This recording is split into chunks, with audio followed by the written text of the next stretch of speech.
복음은 예수님께서 누구이시며 무슨 일을 하셨는가를 아는 것입니다. 우리가 지난 3주 동안 오늘까지 포함해서 이 요한복음 9장 말씀을 통해 예수님께서 우리 가운데 무슨 일을 하셨는지, 그리고 지금도 우리를 위해 무슨 일을 하고 계시는지를 우리가 살펴보았습니다. 우리가 다소 어려울 수 있고 또 우리 유초등부, 중고등부 친구들이 어려울 수 있지만, 그럼에도 불구하고 이 요한복음 9장은 예수님께서 우리 가운데 지금도 어떤 일을 하고 계시는지를 너무나 명확하고 자세하게 보여주기 때문에 오늘까지 포함해서 우리가 세 번째로 살펴보기를 소망합니다. 먼저 우리가 요한복음 9장 1절부터 7절까지 2주 전에 무엇을 살펴보았습니까? 예수님은 우리를 통해 바로 우리의 고통을 바라볼 수 있는 눈을 열어주셨다고 말씀드렸습니다. 요한복음 9장 1절 2절 말씀 다시 한번 읽어보겠습니다. 시작. 예수께서 길을 가실 때에 날때부터 맹인된 사람을 보신지라. 제자들이 물어 이르되 라삐여, 이 사람이 맹인으로 난 것이 누구의 죄로 인함이니까? 자기니까 그의 부모니까? 아멘. 여러분, 예수님이요, 이 맹인, 날때부터 맹인이었기 때문에 한 번도 세상을 쳐다보지 못한 사람입니다. 보지 못하는 고통 가운데 그 고통을 너무나 당연하게 생각하고 살아가는 이 사람을 누가 쳐다보고 계십니까? 예수님께서 쳐다보고 계신다는 거예요. 오늘도 마찬가지입니다. 우리에게 있는 아픔, 고통, 문제들이 참 많지만 이 고통과 아픔이 너무나 익숙하고 당연해서 우리도 인식하지 못하는 그 고통을 누가 바라보고 계십니까? 주님이 우리를 그렇게 바라보고 계신다는 거예요. 그리고 또한 우리와 함께 우리 고통을 직면하고 우리의 아픔을 직면해서 그것을 통해 주님을 만나고 그것을 통해 그 고통의 끝자락에 있는 그 예수 그리스도를 만나게 하시는 것이 오늘도 주님이 우리와 함께 하시는 일이라고 하는 겁니다. 여러분, 고통은 그 고통의 감정을 수용하고 명확하게 우리가 설명하고 묘사할 수 있을 때 더 이상 고통의 길을 멈춘다고 말씀드렸습니다. 예수님은요, 지금도 우리의 힘들고 어려운 가운데 함께 하셔서 우리는 그것을 피하고 싶고 외면하고 싶고 덮어버리고 싶지만 아니라는 거예요. 이 고통이 누구의 죄 때문입니까? 라고 다른 사람은 죄를 이야기했지만 예수님 뭐라고 합니까? 그 고통을 통해서 하나님이 무슨 일을 하기를 원하시는지를 우리에게 알려주시기 위해 오늘도 우리 고통과 아픔을 바라보게 하시고 주님과 함께 그 고통의 멍에를 메기를 원하신다고 말씀하는 겁니다. 우리 초등부 친구들, 남모르게 정말 힘들고 어려울 때가 있어요. 엄마 아빠도 몰라주는 것 같고 나만 힘들고 어려운 순간이 있다는 거예요. 근데 그 순간에 누가 알고 계십니까? 예수님이 우리의 아픔을 아신다는 거예요. 예수님이 우리의 마음을 알아주시고 우리를 위로해 주시고 그 고통을 통해 하나님이 누구이신지, 그리고 하나님이 그 고통을 통해 내 가운데 어떤 일을 하기를 원하시는지를 알려주시기를 원하신다는 사실을 믿으시기를 주님의 이름으로 축원합니다.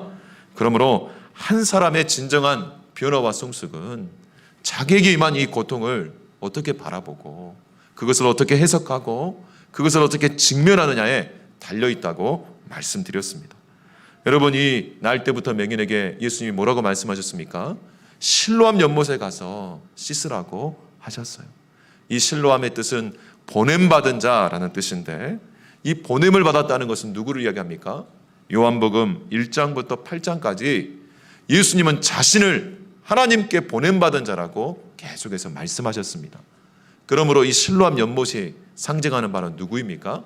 바로 예수님이라는 거예요. 우리가 고통을 직면하면 직면할수록 그 고통의 끝자락에서 우리의 고통을 대신 담당해 주시고 고통의 순간에 항상 함께 해주시는 그 주님을 만나게 될 것이라는. 그러므로 우리가 자신의 고통을 직면하게 되면 점점 누구를 직면하는 겁니까?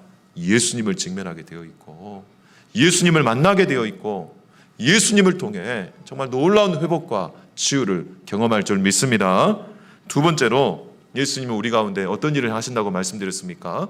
바로 지난주에 요한복음 9장 8절부터 34절까지 말씀을 통해서 우리의 내면을 바라볼 수 있는 눈을 열어주신다고 말씀을 드렸습니다. 여러분, 지난주에 우리가 이 날 때부터 맹인된 사람이 기적이 일어났어요. 보게 되었습니다. 정말 꿈 같은 이야기이고 얼마나 놀랍고 감사하고 기뻤겠습니까? 그런데 이 기적 같은 일들이 일어났는데 이 맹인의 주변 사람들의 반응이 참으로 다양했어요. 먼저 마을 사람들, 이웃 사람들입니다. 이 이웃 사람들의 반응이 어땠습니까? 진짜 행복하고 좋은 일이 일어났는데요, 그것을 공감하고 기뻐해 주지 못하고 전혀 소통하지 못하고 전혀 공감해 주지 못하고 그것을 정말 이유를 찾고 있어요. 자기들이 답이 안 나오니까 종교 지도자들에게 데려가서 그 이유를 따지는 이웃 주민들의 모습을 우리가 확인할 수 있습니다. 여러분, 이처럼요, 우리에게는 정말 놀라운 일이 일어났는데도 그것을 기뻐해 주지 않고 소통해 주지 않고 공감해 주지 않는 사람들이 얼마나 많은지 모릅니다. 왜 그럴까요? 아픔도 공감해 주지 않았기 때문에 기쁨도 공감해 줄 수 없는 겁니다. 그 사람의 아픔이 무엇인지에 관심이 없었기 때문에 그 사람에게 좋은 일이 생겨도 관심이 없는 거예요. 오히려 우리 속담에 뭐라고 합니까? 사돈이 땅을 사면 배가 아프다고 한 것처럼 그 사람이 잘된 것이 마냥 행복한 일이 아니라 나와 아무런 상관이 없는 것을 넘어서서 그냥 배가 아픈 정도. 이게 오늘날 세상 사람들의 삶의 모습이라고 할 수 있습니다. 여러분, 또한 이 종교 지도자들은 어떤 모습이었습니까? 진짜 성경에 예언한 하나님의 기적, 메시아가 오실 때 나타난 그 기적을 그들은 말씀을 통해 정확히 알고 있었어요. 그런데 자기 기득권들을 뺏길 것 같으니까, 자기 욕심 때문에, 자기 편견 때문에 이 진리의 사건을 받아들이지 못하고 스스로 편견에 갇혀 있는 그들의 이 인정하지 않고 받아들이지 않는 이 종교 지도자들의 모습을 우리가 확인할 수 있었습니다. 그리고 세 번째로 누구였습니까? 바로 이 맹인의 부모예요. 이 맹인의 부모조차도 오히려 이 불안과 두려움 때문에 자기의 가장 소중한 관계, 가장 소중한 자식을 오히려 보호해주지 못하고 방치하고 외면해버리는 모습을 우리가 확인할 수가 있다는 겁니다. 여러분, 오늘날도 마찬가지입니다. 가족이라고 우리가 서로를 다 담당해 줍니까? 그렇지 않아요. 여러분, 그렇다면 이 이웃 사람들, 종교 지도자, 이 맹인의 부모의 이 삶의 모습을 보면서 우리는 무엇을 할 수 있습니까? 이 사람들이요, 다 자기중심적이에요. 주변의 관계를 돌아보지 못하고 자기 한계에 딱 갇혀 있습니다. 자기의 욕심에 갇혀 있고 자기의 불안에 갇혀 있고 자기의 이 무감각함에 갇혀 있어서 전혀 공감해 주지 못하고 소통해 주지 못해요. 근데 여러분, 이게 바로 성경이 말하는 죄의 본질입니다. 여러분, 죄를 영어로 sin이라고 합니다. sin. 이 sin은 뭐냐면, 제가 영어로 일부러 sin에서 i에다가 이렇게 빨간색 표시를 해놨는데요, 이 죄는 뭐냐면 어떤 행위가 아니라요, 상태예요. 상태. 우리는 우리 어린 친구들 자꾸 죄하면 저 죄 안 지었는데요 하는 거. 그때 죄는 뭡니까? 죄된 행동을 말하는 거예요. 근데 성경은요, 죄된 행동이 나오는 이유가 있다는 거예요. 죄의 뿌리가 있다는 거예요. 그 죄의 뿌리가 뭡니까? 바로 자기 중심성이에요. 나만 하는 거예요.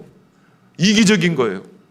그래서 근본적으로 하나님과의 관계를 무시하고 또 주변의 관계를 무시하고 자기만 생각하고 자기만 위해서 살아가는 거예요.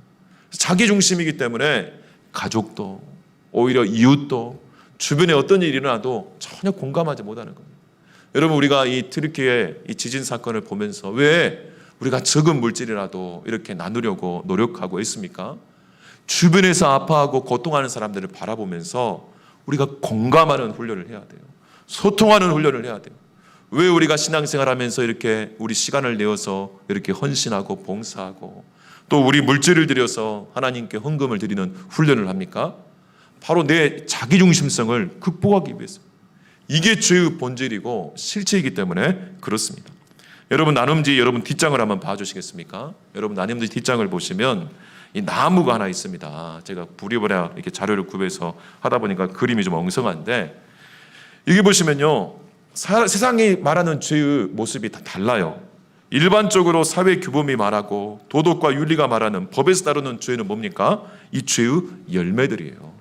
도둑질하고 누군가를 때리고 폭력과 간음과 나아가 살인, 이렇게 죄된 행동들을 세상에서 다루고 법으로 다룹니다.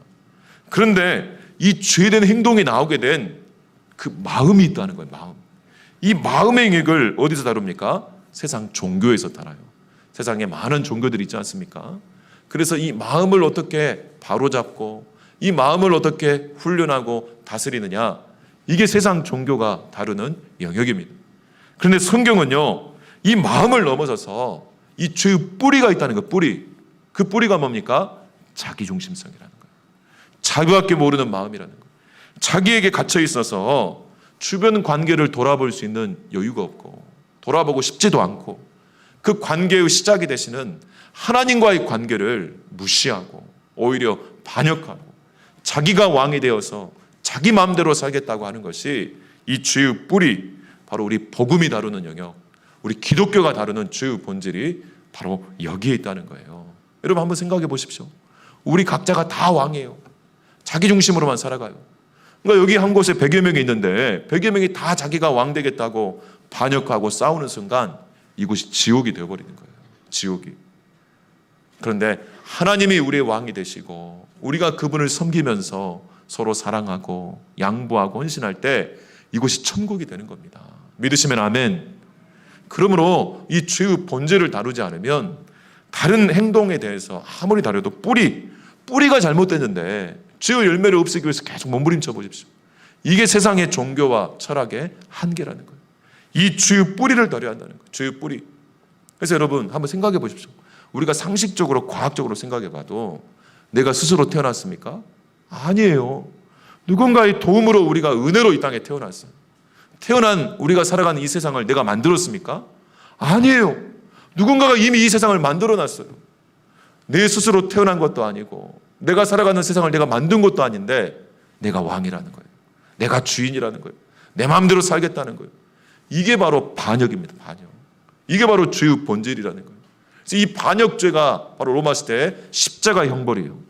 근데 이 반역의 십자가 형벌을 누가 대신 담당해 주셨습니까? 우리 초등부 친구들, 우리 영상에서 봤죠? 예수님이 친히 담당해 주셨어요. 예수님이 그의 핏값으로 우리의 반역죄를, 우리 하나님과의 관계를 해결해 주시고 바로 그분의 사랑을 통해 우리가 하나님께로 나아갈 수 있는 은혜를 얻게 됨을 믿으시기를 주님의 이름으로 축원합니다. 그러므로 예수님은요, 우리를 바로 우리의 이 자기에게 갇혀 있는 이 자기 중심성을 드러내셔서 우리로 하여금 회개케 하시는 사역을 오늘도 우리 가운데 하고 계시는 줄 믿습니다. 그래서 예수님이 뭐라고 말씀합니까? 요한복음 9장 4절 5절 앞으로 나오셔서 우리 요한복음 9장 4절 5절 같이 읽겠습니다. 시작. 때가 아직 낮음에 나를 보내신 이의 일을 우리가 하여야 하리라. 밤이 오리니 그때는 아무도 일할 수 없느니라. 내가 세상에 있는 동안에는 세상의 빛이로라. 아멘. 여러분, 예수님은 빛이라는 거예요. 여러분, 이렇게 빛 가운데 밝은 데 가면 뭐가 보입니까? 내 어두운 것들이 드러나게 돼 있어요. 정말 평소에 어두운 곳에 있을 때는 내가 때가 묻었는지 얼굴에 뭐가 묻었는지 모르잖아요. 그런데 우리가 밝은 빛 가운데 가서 거울을 쳐다보면 보이는 것 아니겠습니까? 바로 빛 대신 예수 그리스도를 우리가 믿고 예수님께로 나아가면요, 내 안에 그동안 몰랐던 이 자기 중심적인 이 이기적인 마음들, 이 죄의 본질과 실체들이 드러나게 돼 있어요. 드러난 것들을 하나님 앞에서 처리하는 것, 이게 바로 죄라는 거예요. 죄. 이게 바로 회개라는 거예요. 그래서 우리가 죄의 고백 이후에 우리가 오늘도 사제선언 때 말씀드린 것처럼 요한일서 1장 9절, 만일 우리가 우리 죄를 자백하면 그는 미쁘시고 의로우사 우리 죄를 사하시며 우리를 모든 불의에서 깨끗하게 하실 것이요. 믿으시면 아멘. 그래서 우리의 이 죄, 자기 중심성, 내 욕망에 사로잡히고 나만을 위해서 살아가는 이 내 죄를 하나님 앞에 고백하는 것, 이게 바로 회개이고, 오늘 뭐라고 말씀합니까? 나를 보내시는 일은 뭡니까? 바로 우리의 어둠, 이 죄의 본질을 드러내게 하셔서 회개케 하시는 것이 바로 예수님이 이 땅에 오셔서 우리를 통해 하시는 일이라는 거예요. 그러므로 아직 낮이란 것은 뭡니까? 지금은 빛 대신 예수님이 역사하시는 때이고, 이 예수님을 믿고 예수님께로 나아가 우리에게 드러난 이 죄들을 회개할 때 우리가 정말 치료를 받고 회복이 되지만, 낮이 끝나고 어둠이 임하면 더 이상 우리가 회개할 수 없는 순간이 온다는 거예요. 멸망이 확정되는 순간이 온다는 거예요. 그렇기 때문에 그 전에 빛 대신 예수 그리스도 안에서 우리의 죄를 회개하시기를 주님의 이름으로 축원합니다. 그리고 오늘 본문에서 9장 35절부터 41절까지는 이제 예수님이 뭘 말씀합니까? 믿음을 얘기하시는 거예요. 우리가 회개하는 것은 뭡니까? 이 사망의 길로 지금 열차가 달려가고 있어요. 이 배가 낭떠러지로 가고 있어요. 그럼 어떻게 해야 됩니까? 빨리 그 배에서 나와야 돼요. 빨리 그 열차에서 뛰쳐나와야 돼요. 이게 바로 회개입니다. 회개. 나오는 거예요. 잘못된 길에서 떠나는 겁니다. 근데 믿음이란 것은 뭡니까? 이제 제대로 된 열차를 타야 돼요. 이제 그 낭떠러지를 피하는 배를 옮겨 타야 되는데, 여러분 믿음이란 건 뭡니까? 옮겨 타야 되는데 또 잘못된 데를 타버리면 또 망하는 거예요. 근데 진정한 진리가 되시고 유일한 생명이 되시고 우리의 유일한 구원자 방주가 되시는 예수님께 옮겨 타는 것, 예수님을 신뢰하는 것, 예수님께 내 인생을 의탁하는 것, 이것이 바로 성경에서 말하는 믿음이라고 하는 겁니다.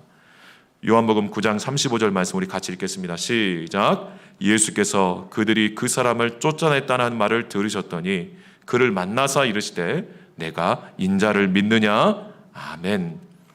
여러분, 쫓아냈다는 말을 들었다는 거예요. 이 맹인이 어떻게 됐습니까? 쫓겨났다는 거예요. 누구로부터? 그 사회로부터 쫓겨나고요, 공동체로부터 쫓겨나고요, 심지어 가족으로부터 쫓겨났어요. 여러분, 정말 꿈꾸던 그 보게 되는 기적을 경험했는데 결과는 사회로부터 쫓겨나는 것이었어요. 왜요? 이 사람들이 다 예수를 부인하라고 했는데 이 맹인은요, 예수님을 만나고 보게 됐거든요. 예수님을 만나고 깨닫게 됐거든요. 뭘 깨달았습니까? 자기 주변 사람들이 다 자기 중심성에 갇혀서, 이 주의에 갇혀서 사실을 사실대로 바라보지 못하는 그 사람들의 편견을 바라보면서 예수님을 부인하기를 거부했어요. 그리고 예수님을 끝까지 붙잡았기 때문에 예수님이 그를 찾아오신 겁니다. 오늘도 마찬가지입니다. 여러분, 세상은 실패하고 좌절하면요, 우리를 주인 취급합니다. 그래서 우리가 무시 안 당하기 위해서 열심히 성공하려고 하지 않습니까? 열심히 노력해서 돈 벌고 공부하고 애쓰지 않습니까? 근데 우리가 알아야 할 것은요, 우리가 잘 되고 성공해도 옆에서 좋아하는 척하지만 실제로 좋아할까요? 실제로 우리를 정말 공감해주고 기뻐할까요? 아닌 경우가 많아요. 그냥 그 사람이 돈을 가지고 있고 권세를 가지고 있기 때문에 자기도 뭔가 이권 때문에 그 안에서 인정해 주는 것 같고 받아들여진 것 같지만, 아까 말씀드렸잖아요. 죄는 자기 중심성이라고. 자기 안에 갇혀있는 사람은요, 이 옆에 사람의 성공도 진심으로 기뻐해 주지 않습니다. 다시 말하면 이 사람이 고통하고 아파할 때 공감하고 소통해 주지 못했는데 이 사람이 잘 됐다고 또 공감하고 소통해 주겠습니까? 그런 척 할 뿐이라는 거예요.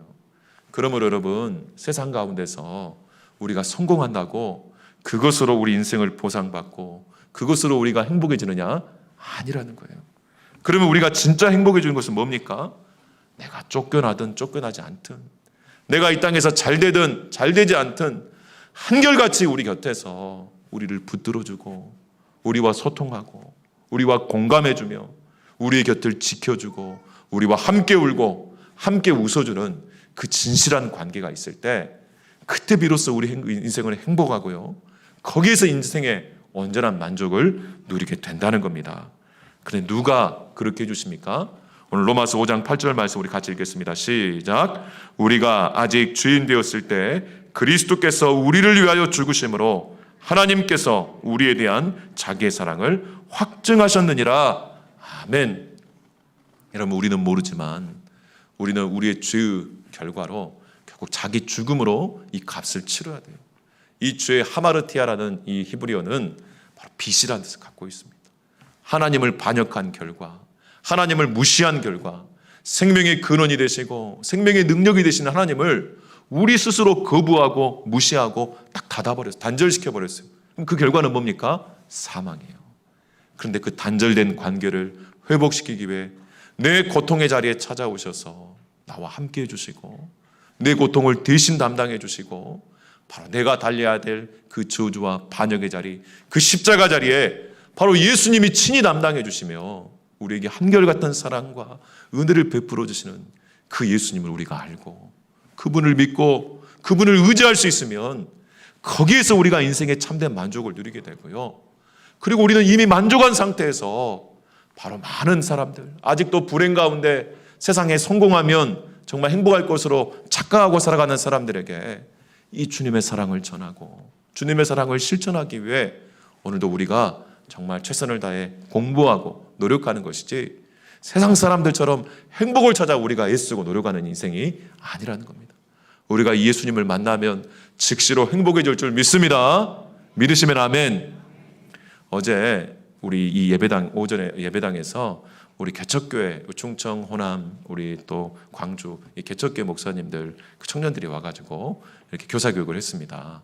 그리고 날씨가 안 좋고 또 교회들 상황이 있어서 우리 교회가 이렇게 온라인 송출이 가능하기 때문에 다른 교회들은 그게 안 됐어요. 그래서 우리 교회에서 송출해가지고 또 다른 지역 7개 교회에서 이렇게 귀한 이 복음에 대한 내용을 가지고 이렇게 교사들 훈련을 했는데요.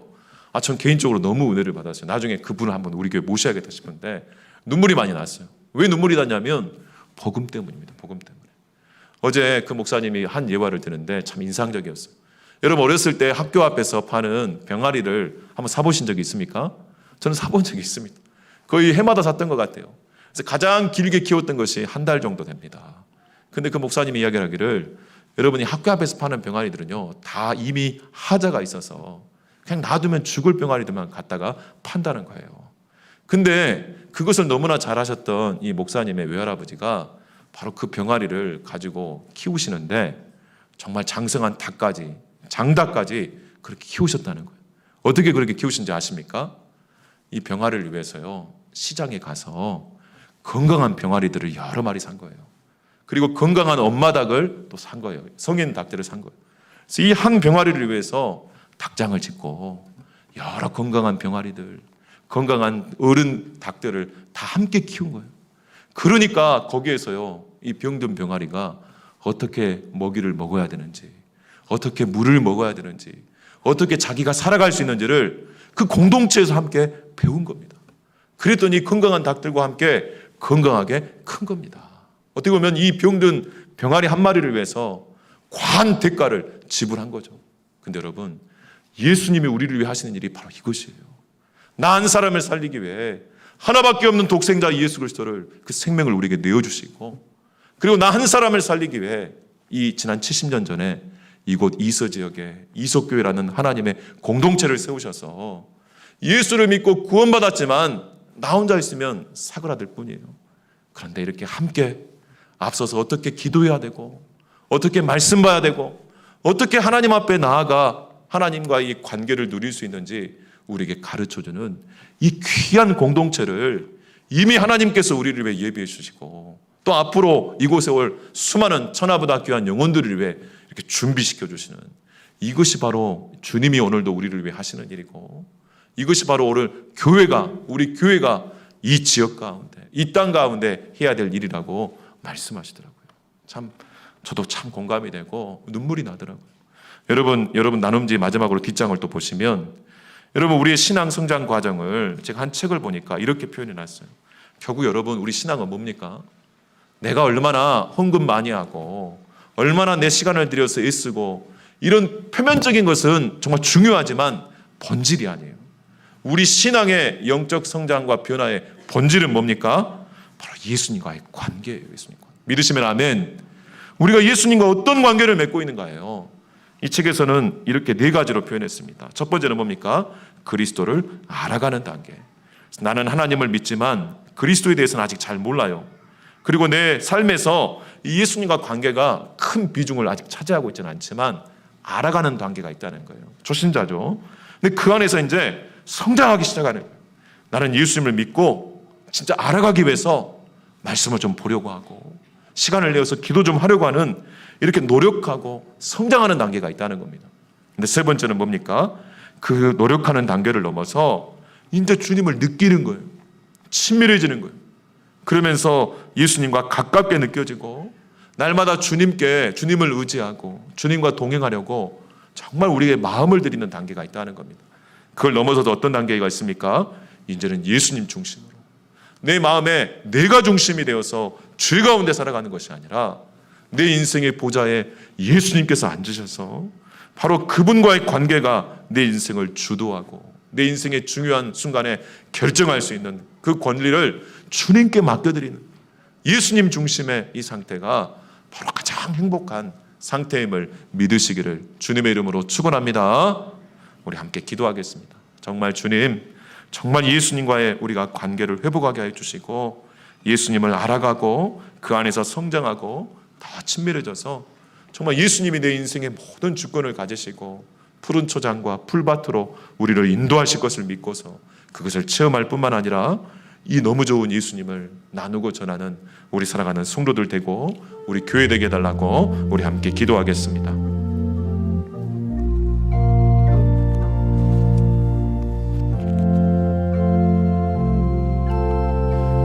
하나님 아버지, 주님 붙잡아주시고 성령의 충만한 은혜와 능력을 베풀어 주셔서 아버지 예수 그리스도를 우리가 알고 체험하고 친밀해지며 정말 주님이 우리 인생의 주도권을 잡으시고 우리를 푸른 초장과 풀밭으로 인도하여 주시옵소서. 정말 그 주님의 엄청난 사랑과 은혜를 우리가 체험하고 경험하게 해주시고 그 사랑 가운데서 우리가 치료되고 회복되게 하시며 악한 영들이 떠나가고 질병이 치료되고 우리 심령의 아버지 하나님이 주시는 만족과 은혜가 가득하게 해주시고 이 놀라운 복음의 은혜와 능력 가운데 오늘도 아름다운 생명의 열매를 맺는 우리 사랑하는 성도들과 우리 교회와 가정이 되게 하여 주시옵소서.